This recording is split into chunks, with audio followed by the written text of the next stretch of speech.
Ayan mga lod, sa pagka-uwi ko sa bahay, balat ako ng nyug. Buko pala, hindi nyug. Kasi iba ang nyug sa buko. Ang nyug matigas, ang buko ay malambot. Mga idol, nagbalat na ako ng buko galing ko sa trabaho dahil masarap talaga ang buko.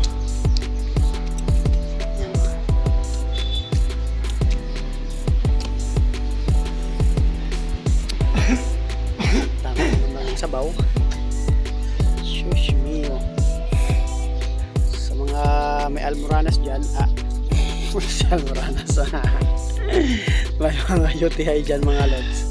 Ito ang maganda sabaw sa umaga. Kung wala pang laman ng tiyan, araw-arawin nyo lang uminom ng sabaw. Sabaw ng buko. Pero mas maganda sa sabaw ng buko yung may pink yung ulo ng buko. Kasi yun ang talagang matapang sa gamot sa UTI mga idol. Yan o, pinyak na na yan.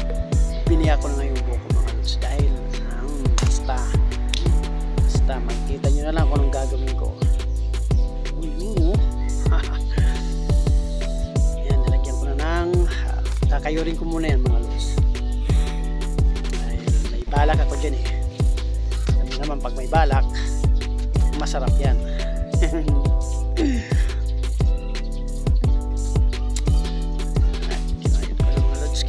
Gulo naman itong aso na to. Tingnan nyo, gustong makalipang ng alaga ako na to.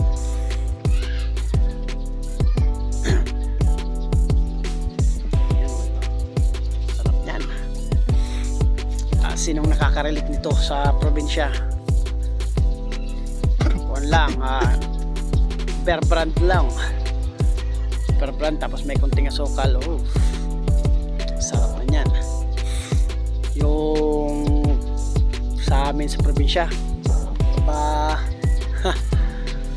ang kapatid ko sa pinsan ko tirador ng mga buko namin doon. Pupunta lang kami sa buko ng tatay ko. May bawang kaming bear brand saka konting asukal. Ayan na mga lods, lagyan ko na ng bear brand. Hindi pala bear brand, birch tree pala. Bago yan yun, birch tree.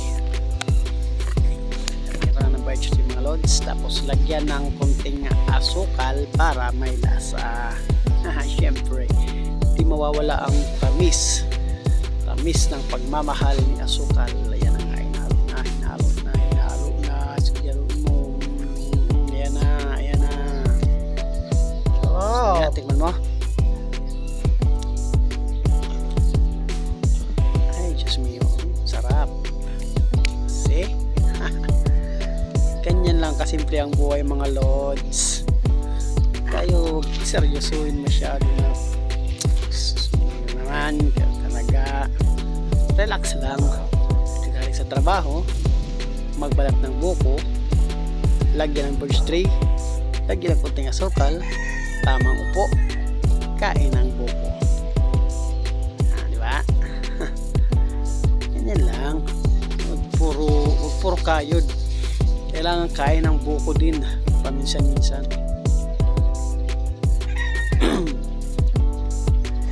Sarap po. Sige myself, kain ng buko. Sige myself, tirahin mo yan myself. Sige, kayurin mo pati yung bao. Boss, tinis oh. Yan. Sarap ko sa inyo eh. Anong ginawa nito? Jesus mio. Kaya pa naman aso, bibigyan mo ng bao. Ayaw mo? Ay talaga. Ayaw mo yan? Talaga. Ayan mga lods, ayaw mo pala. Tatapos yung kalokohan ko. Salamat sa panonood.